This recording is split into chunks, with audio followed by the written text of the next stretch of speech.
Bonjour à tous et bienvenue dans cette deuxième vidéo de discussion en voiture dans laquelle je vais vous parler de mon avis sur l'expatriation en Estonie dans le cadre du Borderless Entrepreneur. Avant de débuter la vidéo, c'est le moment des rappels habituels. Le dimanche 9 janvier 2022, on va tenir une conférence en ligne sur l'expatriation en 2022, la nouvelle façon de s'expatrier, où on va notamment t'expliquer comment choisir ton propre pays par rapport à tes propres goûts et pas celui d'un autre formateur. Quelle structuration tu vas mettre en place dans ce pays, comment être libre et ne pas être emprisonné dans un pays, comment utiliser le levier bancaire même à l'étranger pour de l'immobilier et donc te développer encore plus rapidement et beaucoup plus de valeur. Également concernant le Borderless Entrepreneur, il passera en fin d'année, début d'année prochaine en version 3 avec énormément de contenu en plus. Le prix va augmenter à l'occasion, sauf pour ceux qui sont déjà membres. Donc si tu n'as pas rejoint le programme, on t'invite à le rejoindre le plus rapidement possible avant l'augmentation du prix. Tu peux rejoindre également les 7 secrets de l'expatriation qui est un programme gratuit d'expertise condensée. Tu trouveras le lien dans la description de cette vidéo et t'inscrire également à notre newsletter du samedi, de la valeur sans publicité. Et le sujet de ce samedi, ça sera comment la critique a permis d'améliorer le Borderless Entrepreneur.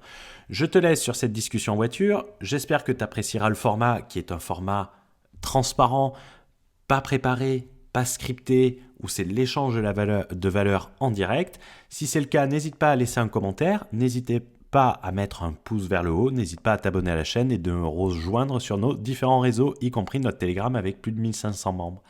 Je te souhaite un bon visionnage, à de suite. Bonjour à tous et bienvenue dans cette nouvelle discussion en voiture dans laquelle je vais vous partager mon avis sur l'Estonie. Et quoi de mieux que d'être en Estonie par un temps ensoleillé, c'est très marketing, pour vous parler de l'Estonie. Ça va être le sujet de cette vidéo.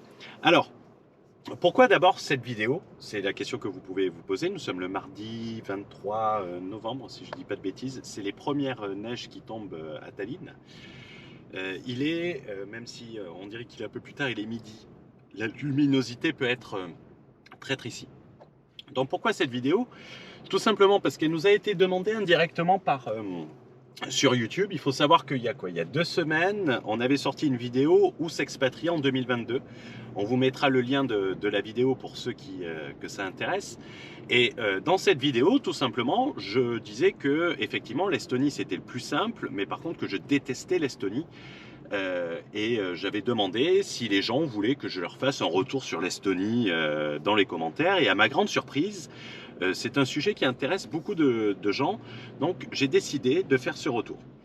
De surcroît, comme vous pouvez le voir, je suis actuellement en Estonie, je redécolle demain, j'étais là pour des rendez-vous professionnels et ça m'a permis également de rencontrer la communauté Borderless Entrepreneur, qui est notre programme à l'expatriation, samedi. Je remercie d'ailleurs David de son accueil, je sais qu'il regarde les vidéos et qu'il avait fait une vidéo sur l'Estonie, je vous mettrai le lien en description. Et qui m'a très bien accueilli avec d'excellents whisky. Donc David, un grand merci à toi pour ton sens de l'accueil. Ça fait plaisir de te compter parmi les membres de la communauté. Également, il faut savoir, ça a été marrant parce que moi je disais l'Estonie j'aime pas et j'avais une personne qui m'a confirmé ce que je disais, qui était expatrié, qui n'est pas membre de la communauté, donc qui est expatrié ici depuis juillet 2021. Et qui disait le même avis que moi, qui se faisait relativement chier. Donc, tout d'abord, la première partie, quelle est ma légitimité pour parler de l'expatriation en Estonie? Est-ce que c'est le fait de venir quelques jours ici qui me permet de faire un retour réel? Il faut savoir que j'aime pas dire où je vis parce que j'ai pas envie que les gens me copient dans le sens où peut-être que ma situation est différente de la leur et que je fais office de référence pour certains, donc qui pourraient faire le même choix alors qu'ils n'auraient pas les mêmes problématiques que moi. Par contre, ça ne me dérange pas de dire où j'ai vécu, et j'ai vécu l'année dernière plusieurs mois en Estonie. En septembre 2020, je suis arrivé ici. Je suis arrivé ici pour plusieurs mois, je suis reparti en février. À la base, j'étais venu que pour un mois. Et pourquoi j'étais venu? Tout simplement parce que sur le Borderless Entrepreneur, l'Estonie était la destination qui intéressait le plus les gens. Donc j'avais décidé de venir pour faire une partie pratique sur toute l'expatriation, qu'ils aient un guide complet et qu'ils puissent s'expatrier de manière totalement autonome en Estonie. C'était une sorte de bonus pour les membres du programme. Et d'ailleurs, c'est grâce à ces modules qu'on a des personnes qui se sont expatriées en 4 jours chrono en Estonie. Euh, donc ça veut dire qu'il est compréhensible et que ça avait donné de la valeur. Donc j'ai vécu de septembre et je suis parti en février-mars réellement, mais même si j'ai eu beaucoup de déplacements à partir de décembre. Euh, alors pourquoi je suis resté plus longtemps que prévu? Je suis resté plus longtemps que prévu parce qu'à l'époque de l'année dernière, il faut savoir qu'il y avait des lockdowns qui se remettaient en place, que ça soit en France, que ça soit aux Pays-Bas, que ça soit en Allemagne, que ça soit en Espagne, avec des couvre-feux, vous les avez tous connus. Et il faut savoir que l'Estonie, l'année dernière, n'avait pas de lockdown. Ils ont imposé un lockdown au printemps, si ma mémoire est bonne. Euh, mais ils n'avaient pas de lockdown. Bah, bon, là, on est dans le cadre parfait de l'Estonie. Vous voyez, il y avait un grand soleil et il arrête de faire soleil. C'est pareil aux Pays-Bas, donc ça ne change pas des masses. Vous partez pas, vous mettez pas un short dès le début. Et donc, je suis resté ici puisqu'il n'y avait pas de lockdown. Tout simplement, parce que bon, pour bosser, c'est parfait. Il faut reconnaître que l'Estonie, pour bosser, vous n'avez pas tellement de distractions. Donc, même si tout était ouvert, vous ne cédez pas à la tentation. C'est vraiment une juridiction de travail où vous allez vous concentrer entièrement sur votre business. Et c'est pour ça que je suis resté plus longtemps. Donc, je peux avoir la légitimité de vous faire ce retour d'expérience le plus sincère et le plus honnête possible. Et également, cet effet de manque de lockdown a fait faire l'effet waouh. C'est que l'année dernière, même si vous ne profitiez pas, que vous ne sortiez pas, que vous n'alliez pas au restaurant, que vous n'alliez pas au bar, juste le fait de savoir que les restaurants étaient ouverts, qu'ils étaient ouverts, vous aviez l'impression d'avoir une liberté. Vous aviez l'impression d'avoir une liberté, de faire un waouh et d'avoir un avantage comparatif par rapport aux gens qui étaient dans des juridictions sous couvre-feu, où tout était fermé, où à 8 heures ils devaient être chez eux. Le troisième point, après d'avoir parlé de la légitimité sur l'Estonie, c'est de s'intéresser au fait de pourquoi les gens partent en Estonie, dans ce pays au fin fond de l'Europe, à la frontière de la Russie, dans la baie de Finlande, pour être précis. C'est que, il faut le reconnaître, c'est que s'il y a quelques années, personne n'était capable de le mettre sur une carte, l'Estonie était incapable de dire la capitale de l'Estonie, cela a bien changé, notamment à travers le marketing qui a été fait autour de cette juridiction, notamment avec une bonne dose de 0% d'impôt sur les sociétés, soi-disant unique en Europe. Ce n'est pas du tout unique en Europe, et de surcroît, ce n'est pas tout à fait 0%. En réalité, les composantes de l'impôt, il y a 3 composants. Il y a le taux d'imposition, vous avez la base imposable. La base imposable, c'est sur quel montant vous allez payer l'impôt. Par exemple, au Luxembourg, les multinationales payaient bien le taux ordinaire d'impôt, mais le payaient sur 3% des bénéfices. Donc au final, ils divisaient par 30 leur taux d'imposition. Donc il faut tenir compte du taux d'imposition qui est le pourcentage d'impôt sur les sociétés. Il faut tenir compte de la base imposable. Et en Estonie, il faut tenir compte de l'exigibilité de l'impôt. L'exigibilité de l'impôt, c'est quand est-ce que vous devez cet impôt. Et en Estonie, c'est un peu comme les crypto-monnaies en France. C'est que en fait, vous ne payez l'impôt n'est dû qu'à partir du moment où vous sortez l'argent de la société. Tandis qu'en France, l'impôt est dû à la clôture de l'exercice. Vous avez fait un bilan comptable, vous avez un bénéfice, vous payez l'impôt. En Estonie, vous pouvez passer 3 ans sans verser de dividendes et donc vous allez ne pas payer d'impôt sur les sommes qui sont laissées sur le compte de la société. Cependant, ce taux d'impôt, il est de 20%. Et si demain vous sortez de l'argent pour le réinvestir, vous allez devoir payer le 20%, sauf si vous faites tous vos investissements au sein d'une même société. Car c'est un problème en Estonie, c'est qu'il n'y a pas de régime holding à cause de ce système d'imposition. Il n'y a pas de régime dérogatoire pour bénéficier d'une intégration fiscale comme il y aurait en France, par exemple. Et il n'y a pas d'exonération de plus-value de cession sur les titres de participation. C'est-à-dire qu'en fait, il vaut mieux avoir une holding en France qui détient une holding estonienne que d'avoir une holding estonienne qui détienne une autre société estonienne. Le système estonien est bien que si vous faites tout avec votre société, ça veut dire que vous mettez tous les actifs au sein de la même société, ce qui, en termes de business, n'est pas forcément la chose la plus intelligente. Et en fait, l'impôt, quand vous allez vous verser un salaire est une charge déductible, donc ce n'est pas une distribution, vous allez payer l'impôt vous allez payer l'impôt personnel de 20%, plus des charges sociales de 35%, sur le salaire que vous versez. C'est-à-dire que si vous versez 1300 euros, il va vous rester 1000 euros. Et en net, après impôt, il vous restera 800 euros. Ce qui reste quand même tout de même favorable. Vous allez payer l'impôt sur les sociétés quand vous allez distribuer du dividende ou quand on va réputer une distribution. Par exemple, si vous dépensez de l'argent sur votre société qui n'a aucun rapport avec votre société, vous serez taxé sur ces montants comme si vous les étiez distribués. Donc voilà, le 0%, c'est un élément excessivement marketing, mais qui n'est pas totalement réel. C'est comme les crypto-monnaies, si vous dites que vous êtes taxé à 0% en France sur les crypto-monnaies. Oui, mais dès que vous voulez en profiter, vous êtes taxé. Donc, ce n'est pas réellement du 0%, même si c'est favorable au réinvestissement et au développement de son business. Bien évidemment, il faut également être honnête et être sincère et de bonne foi.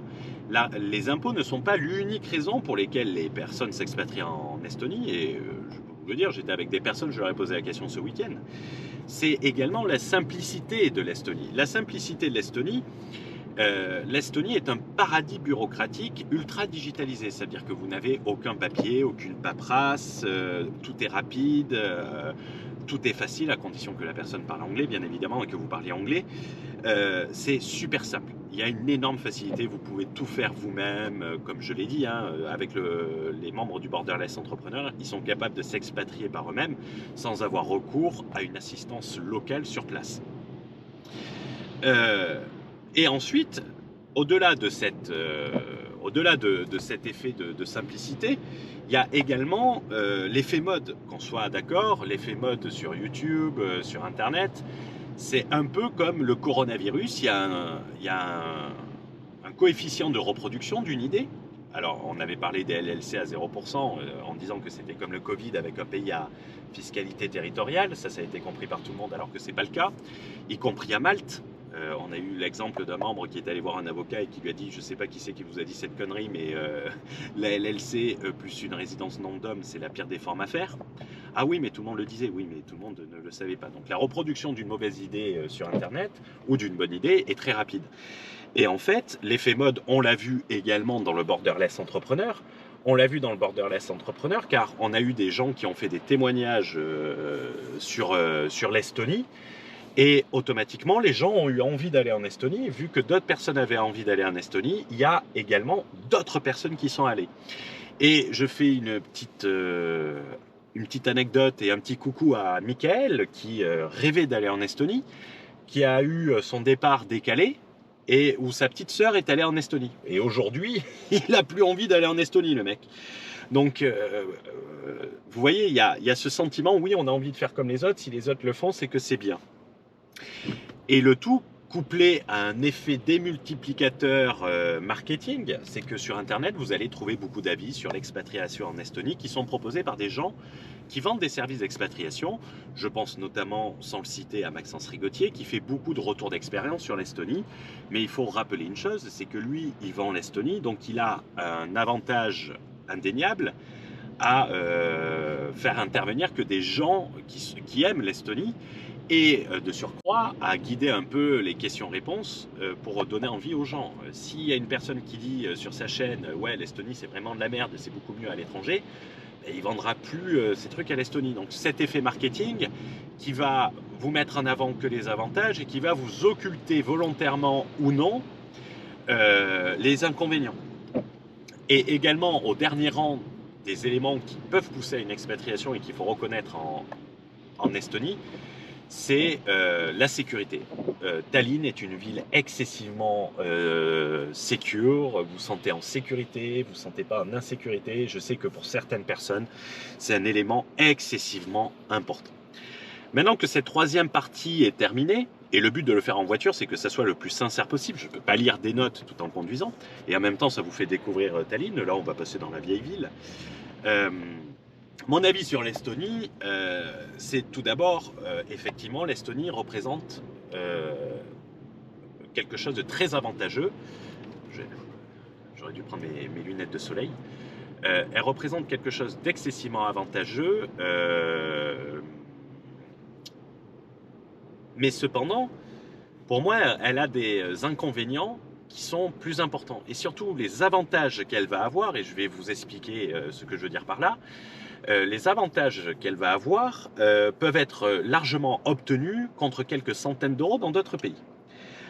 Au rang desquels le niveau de la simplicité. On dit qu'en Estonie, vous pouvez tout faire vous-même. Mais c'est pas vous qui allez faire votre comptabilité, c'est pas vous qui allez rentrer vos tickets de carte bleue en comptabilité, c'est pas vous qui allez faire vos déclarations, même si vous pouvez le faire. Personnellement, en France, je ne rentrais aucun papier, je n'ai jamais fait une déclaration de revenus en France. C'était mon comptable qui s'en occupait, il s'occupait de toutes les déclarations, il recevait toutes les correspondances du fisc, il s'occupait de toutes les déclarations et moi j'étais tranquille, je n'ai jamais rempli un papier, en France. Et de ce fait, moi, quand j'étais en Estonie, si je prenais un comptable, j'avais autant de simplicité en France, même si au lieu de faire un virement, je devais juste appuyer sur un bouton pour payer les impôts, par exemple. Alors j'espère que la vidéo va pas trop bouger, je vais pas aller trop vite. Donc là, là vous êtes aux portes de Virou, si je dis pas de conneries, qui amène dans la vieille ville de Tallinn. Et en fait, au-delà de ça,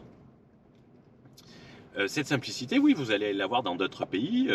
J'aime bien prendre l'exemple. Si vous avez une femme de ménage, ça va vous prendre autant de temps à vous-même de faire le ménage dans un 100 mètres carrés que dans un 400 mètres carrés. Ça va vous prendre 0 temps.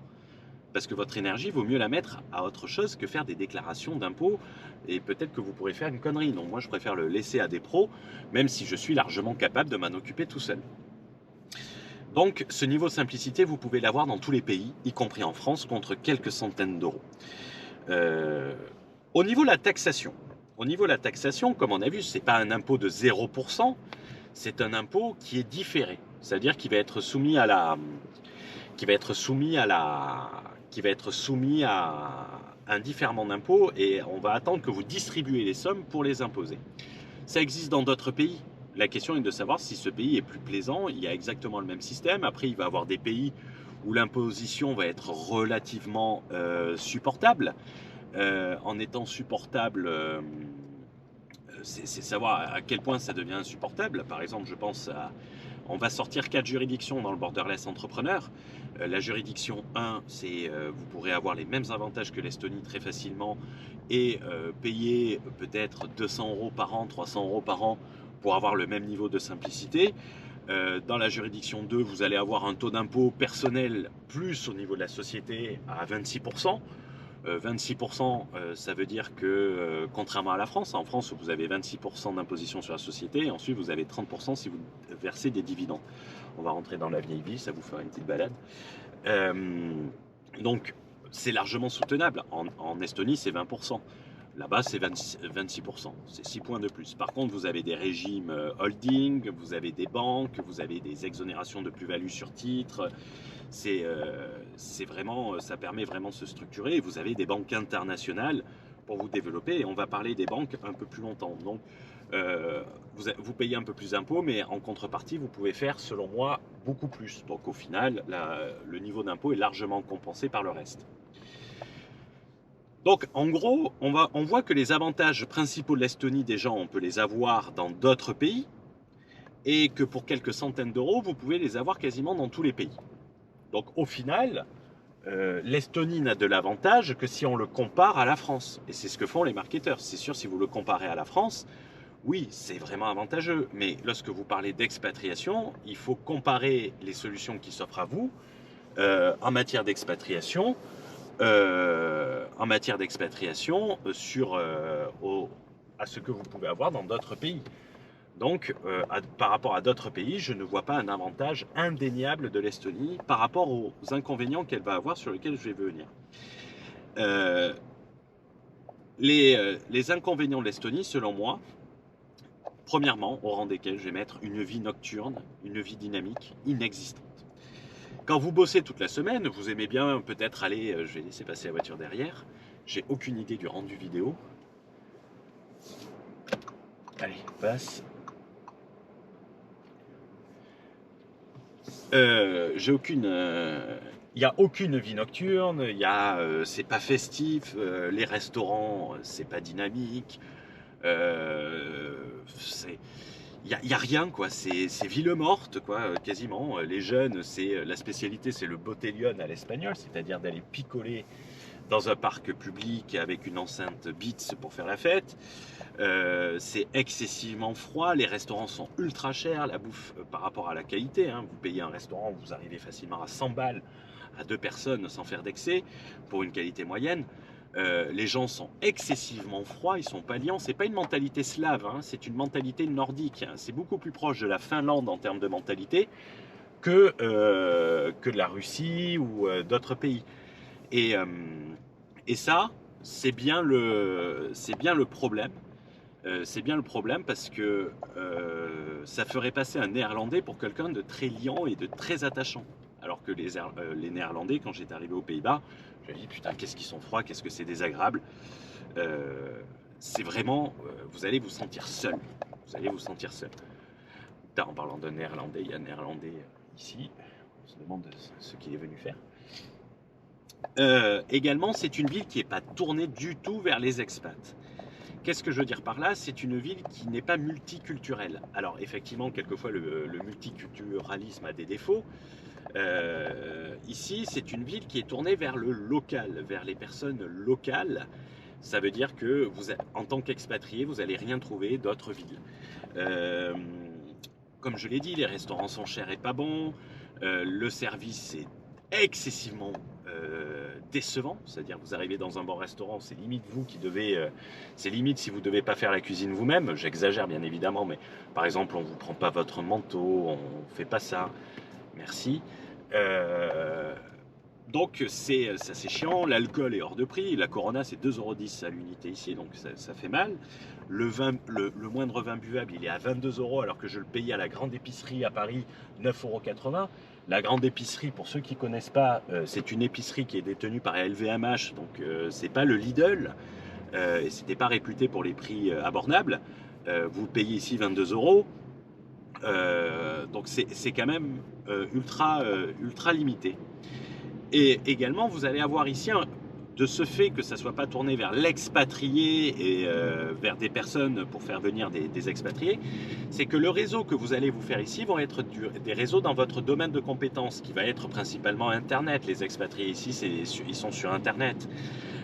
Donc ça veut dire que si vous voulez développer votre business ou acquérir une compétence extérieure à Internet, mais vous allez être excessivement limité. Les gens ici vous parlent que de taux de conversion, de taux d'ouverture des mails, d'offres irrésistibles pour le Black Friday. C'est assez limité, tandis que dans d'autres pays, vous allez pouvoir rencontrer des banquiers, des consultants, des conseillers financiers qui vont peut-être vous dire « Allez, je vais t'aider à développer ton business ». J'étais dans une autre juridiction, j'avais parlé au restaurant avec un banquier, il m'a fait un mail en me disant mais tu sais que ton business, tu pourrais le titriser. J'ai fait comment ça, le titriser? C'est transformer en obligation ton business et ça te permettrait d'obtenir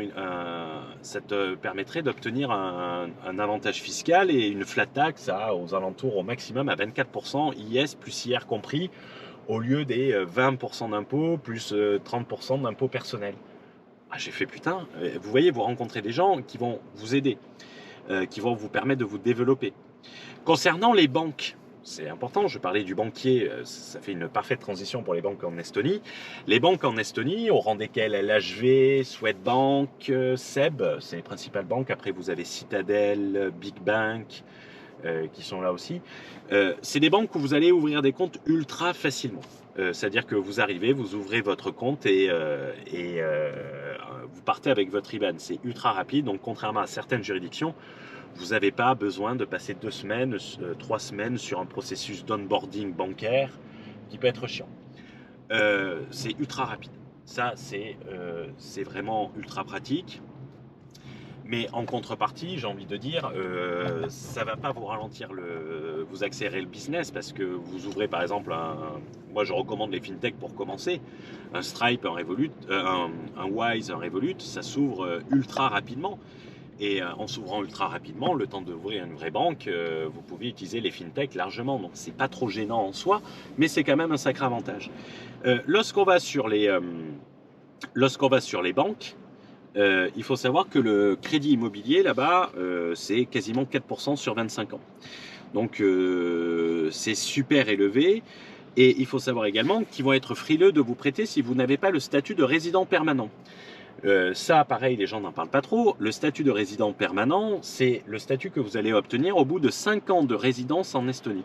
Lorsque vous arrivez, vous êtes résident temporaire et si vous prenez votre ID card estonienne, que vous la retournez sur le verso, vous allez voir une date et ça va vous mettre not valid for travel. Et donc, ça veut dire que vous êtes résident temporaire jusqu'à cette date. Moyen de contourner ça, se marier à une esthéticienne estonienne. Mais bon, c'est quelque chose, vous allez perdre du temps d'un point de vue réinvestissement. Effectivement, vous pouvez contourner cette difficulté à travers un investissement sur votre société, mais vous mettez tout à risque. Donc vous ne pouvez même pas créer une autre société et vous portez caution parce que votre caution ne sera pas prise en compte. Et ça, c'est quand même assez emmerdant. C'est assez emmerdant parce que si vous créez une autre société, vous ne pouvez même pas créer du prêt intragroupe parce qu'au-delà de 1 an, c'est considéré comme une distribution. Donc vous ne pouvez même pas jouer sur ça. Par contre, les banques ne vont pas hésiter à faire un leasing à 1 000 € à quelqu'un qui gagne 2 000 € net ici pour louer une BMW alors qu'il n'y a pas d'autoroute et tout ça. C'était le cas de la juriste que j'ai rencontrée hier. Donc vous voyez, niveau banque, c'est aussi simple qu'incompétent. Moi, je suis allé les voir pour un projet local. Le projet local, c'était pour une installation d'une franchise à Tallinn. Il y a pour 500 000 balles d'investissement de départ. Ils m'ont dit, vous faites un apport de 300 000 € et on finance 200 000 € et il faut nous mettre des actifs en collatéral. J'ai fait, attendez, c'est complètement ridicule. Dans un autre pays qui sera la juridiction également du borderless entrepreneur, ils me disent, écoutez, c'est très simple, nous on vous finance 400 000, vous pouvez nous mettre une garantie sur 100 000, par exemple un compte titre en nantissement, c'est-à-dire que vous n'avez même pas besoin de sortir 100 000, vous pouvez conserver 100 000 pour faire de la bourse. Et la seule condition qu'on veut, c'est que la Newco qui portera le projet, donc une société estonienne vu que le projet est en Estonie, soit propriété d'une société, d'une personne morale locale, d'une holding locale. C'est la seule chose qu'on demande pour pouvoir prendre des garanties sur les titres. Ben voilà la différence entre un pays ultra compétent où vous allez payer beaucoup d'impôts et un pays où vous ne payez pas beaucoup d'impôts. Donc il faut vraiment en tenir compte. Tallinn, pour moi, ça va être un peu l'effet province en France. Ça va être l'effet province en France. Alors, je ne veux pas passer pour Jacques-Henri du 16e arrondissement, Maucassin-Aglan, qui vous voit sa mère Gertrude, et qui va au catéchisme le dimanche. Ce que je veux dire par effet province, c'est que tout simplement, tous les jeunes, ils se barrent d'Estonie. Et j'avais une amie qui était à Londres, qui était estonienne, je ne savais pas qu'elle était estonienne, me l'avait jamais dit, jusqu'à ce que je lui dise, je pars en Estonie quelque temps. Elle me dit, ah bon, mais qu'est-ce que tu vas foutre là-bas? Je lui fais, tu connais? Elle me dit, oui, je suis estonienne. Et elle s'est barrée à 21 ans et elle habite Londres. Et elle m'expliquait que tous les jeunes, dès qu'ils faisaient des études et tout ça, donc des gens intéressants, ils se barraient aussitôt. Ce qui explique que vous avez du mal. J'ai parlé à certains web entrepreneurs ici qui voulaient recruter des gens au niveau local. Il n'y a pas de main d'œuvre. C'est pour ça que j'étais un peu taquin sur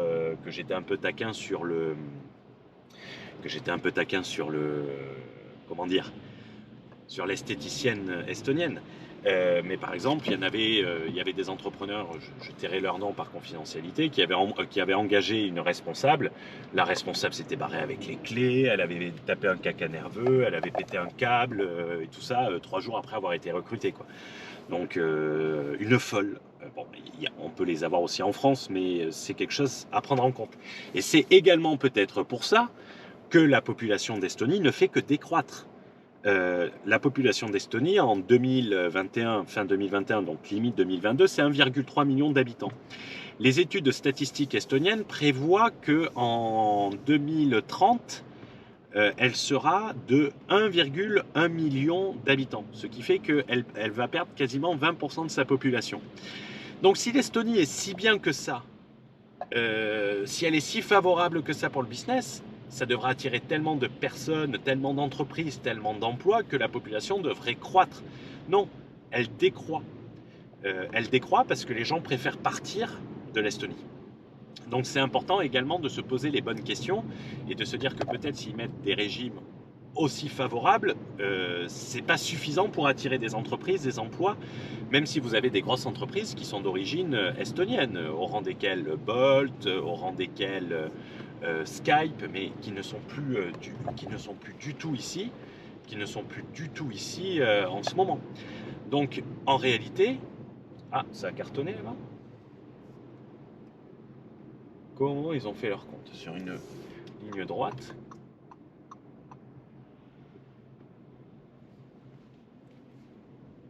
Ah, bon. Mais les sociétés, les sièges sociaux ne sont plus. Wise, ils ont que leur support client ici, où ils vous font venir des Indiens. C'est ceux qui vous répondent aux clients. Donc, ce manque de vie nocturne, ce manque de services pour expats fait partir les gens. Et en faisant partir les gens, automatiquement, ça fait réduire la population. Et à titre d'exemple, jamais vous avez entendu quelqu'un dire ah, on va faire la fête ce week-end, venez, on part un week-end à Tallinn. Non, jamais.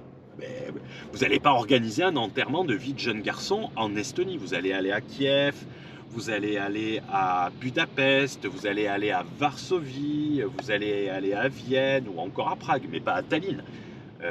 Jamais vous feriez ça, à part si vous voulez du mal au nouveau marié. Ou que le nouveau marié est un peu cato sur les bords et que sa copine vous interdit d'aller dans des endroits sympas pour vraiment faire la fête.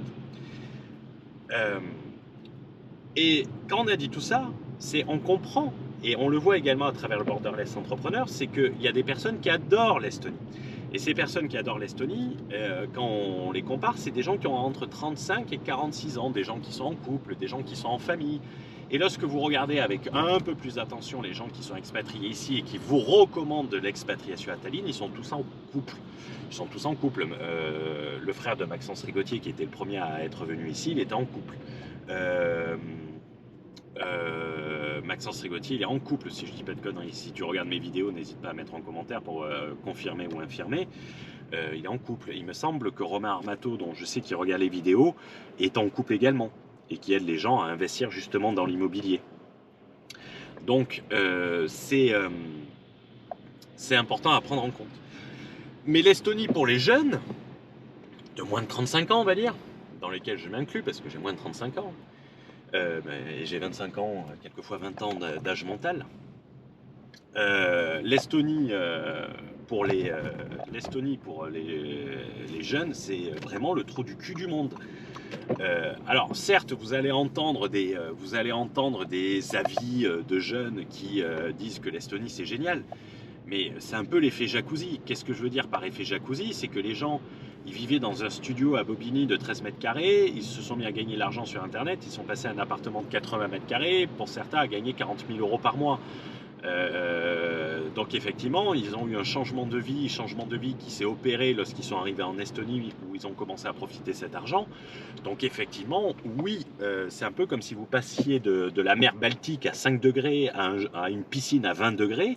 Vous allez trouver la piscine à 20 degrés bouillante et ultra chaude. Tandis que si vous rentrez directement dans la piscine à 20 degrés, vous allez trouver ça ultra froid. Moi j'étais assez con pour le faire à l'inverse.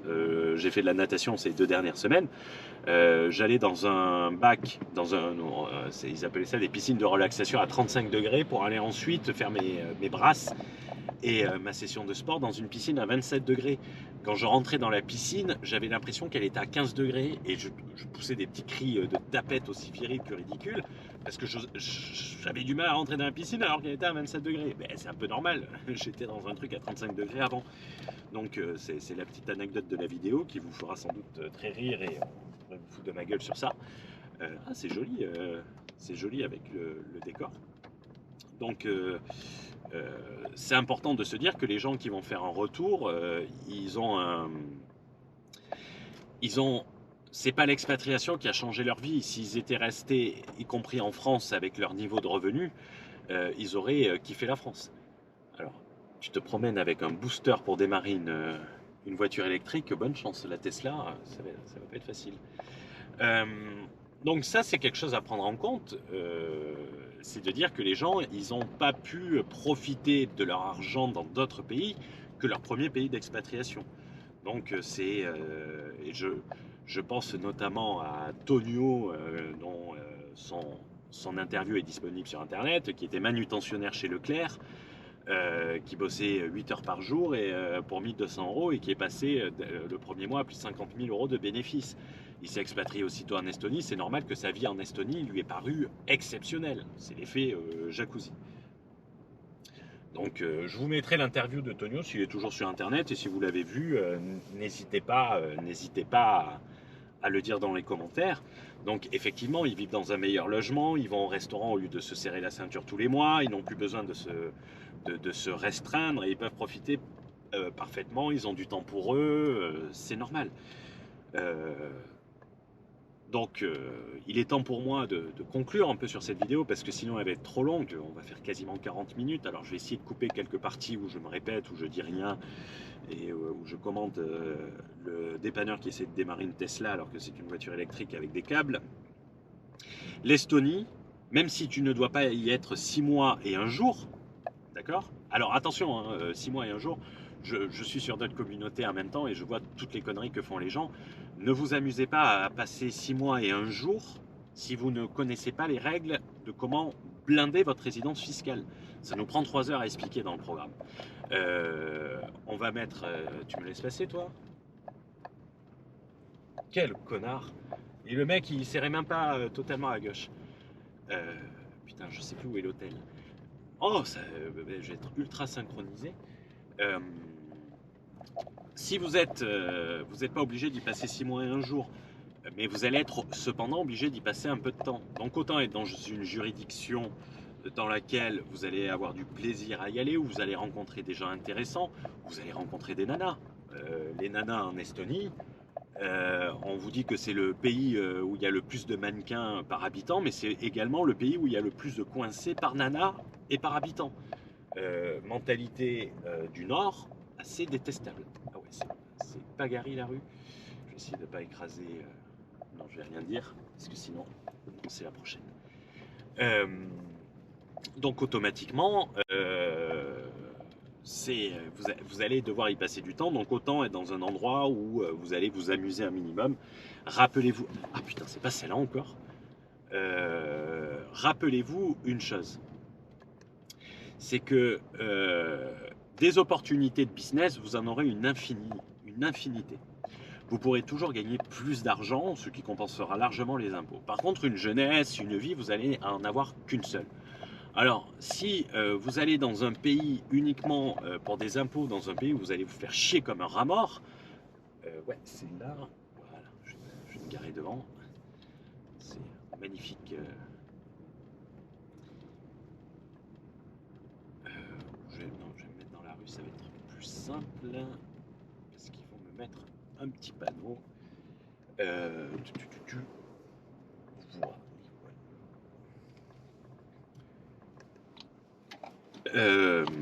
Vous allez automatiquement profiter beaucoup plus de votre vie, vous en avez qu'une.